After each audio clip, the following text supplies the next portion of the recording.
जय महाकाल प्रिय मित्रगण आपण मानक तंत्र ज्ञान चैनल रे स्वागतम करुच्ची मु कृष्ण कुमार मुनि।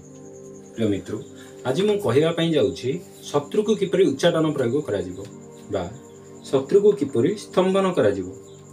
प्रिय मित्रगण बेले बेले मनुष्य जीवन रे एभली किछि समय उपस्थित हो जाए जे आमे किछि जानि नथिबा सुनि नथिबा किछि खल प्रकृतिर लोक आम विरोध आचरण करती आमको अनिष्ट करने चेष्टा करती आमे आम बाटर थिबा किछि से माने आम पछरे चक्रांत करती एवं आमको फसेवाई नानादि चेष्टा करती। तो से भली परिप्रेक्षी गोटे गोटे मनीष मिलयमान हो जाती चतुर्दिक अंधकार हो जाए। तो से भली परिप्रेक्षी मनीष को कौन करवा दरकार एवं सी विपद उद्धार को भाया हम। तो से विषय आज मुझे कहूँ भिडियो को शेष पर्यंत देखूँ। प्रिय मित्रगण तो सर्वप्रथमे आपण जो आपण ए प्रयोग करिया पूर्व निजे चिंता करिया दरकार आपण न्याय रे थिबा दरकार बुझिपारछन्ती। मैं कहूँ आपण न्याय रे थिबा दरकार जदि आपण जदि अन्याय रे थिबे ताहले आपण को खराब प्रभाव भी पड़ी जाय पारे। आपण सर्वप्रथमे जे कोनोसी एक शनिवार दिन आपण कोनोसी गोटे उस्त वृक्ष पाखक जिबे जाई ताकू 21 थर परिक्रमा करिवे। गोटे राशि गोटे तेल गोटे राशि तेलर गोटे दीप गोटे जालिबे गोटे दीप गोटे जालिबे जाली सारिया पर शनिवार दिन सकाळे प्रयोग करिवे एवं किछि जल नैथिबे जल गोटे माटी पात्र रे नदी रो हो किंबा कुओरु हो जल किछि नैथिबे तांको 7 अंजुला पानी देबे से वृक्ष को 7 अंजुला पानी देबा परे तार पश्चिम दिग पटु से वृक्षर किछि मूलिका ग्रहण विधि रे ताहिरु चेर टिके उपड़े के आनिबे।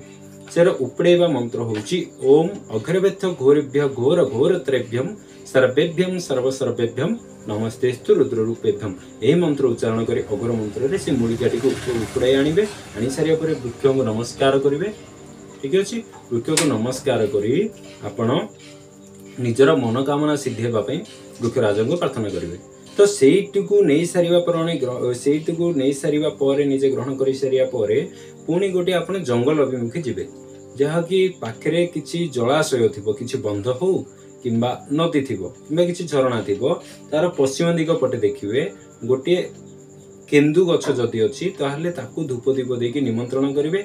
निमंत्रण करि सारिया पर तार गोटे डाळ गोटे छिड़ेकी घिनि आनी डाळटा छिड़ेई सारिया पर एई मूलिका मंत्रण भितरे डाळटे छिड़ेकी आनिबे। डालटी छिड़े सारिया पर ताको अलगा रखिदिबे। तापर मित्रगण कौन करिवे ना आपण किछि चित्ता भस्म माने होउची जो शव सत्कार करा जाए तार जो श्मशान पाउंस किछि जोगाड़ करी रखिबे। ब्रह्मदंडी फूल एवं धला सोरिष ठीक अछि ए तीनोटी जाक द्रव्य को चकटी की कौन करिवे ना छेची की गोटे प्रकार गोटे मोदक परि तैयार करिवे। जे कोनी से पाताल फुटा शिवलिंग को जिबे सेठी नै कि एहा द्वारा घर्षण करिवे से शिवलिंग को घर्षण करि सारिया परे सेई एटा कोनी शनिवार हो किंबा रविवार ए दुईटी बार भितर प्रयोग करिवे। घर्षण करि सारिया परे से सब उपड़े के से सब बाहर करके आनिबे। आनी सारिया परे गोटे कला कपड़ा रे रखिकी गंठिली पके देबे। ठीक अछि गंठिली पके सारिया परे सर्वप्रथमे आपण जो मूलिकाटी को जो ग्रहण करथिले जो उस्त गछर जो मूलिकाटी ताकू नेबे शत्रुर द्वार तले खुंची देबे किंबा शत्रु जो बाडिया जो बाट देकी शत्रुर घर पाखे किंबा जोठी आपण सभा बसैकी आपण विरोध रे अर्चना चर्चा करथिबे सेठी आपण से मूलिकाटी को पोती देबे। पोती सारिया पर जो केंदु डालटी जो नैथिबे सेटा शत्रुर छात ऊपर को फोपाड़ देबे। से मूलिकाटा पोती देवा द्वारा शत्रु दल आपे आपे तांको भितरे कंदल सृष्टि हम तांको भितरे गोटे विद्वेषण सृष्टि हम। केंदु डालटा फोपाड़ी सारिया पर से माने आपणकर विरोधी करेंगे नहीं से धीर स्थिर भाव में रहीजे। एवं आपन जो पाताल फुटा शिवलिंग जो आनी जो धला सोरिष आमर ब्रह्मदंडी फूल और चिता भस्म सब जो चकुड़ी जो आनी ताको कौन करे एकत्र करी जो कला गंठिली जो बांधी थे से शत्रुर द्वार को फोपाड़ देवे।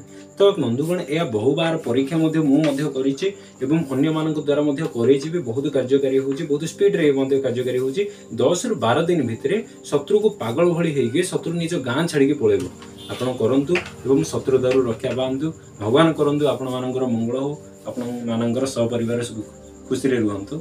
जदि भिडियोटी सांग माने जदि भल लागिला ताहले लाइक गुटी दियंतु एवं सब्सक्राइब करंतु एवं सांग मानकु शेयर भी करंतु।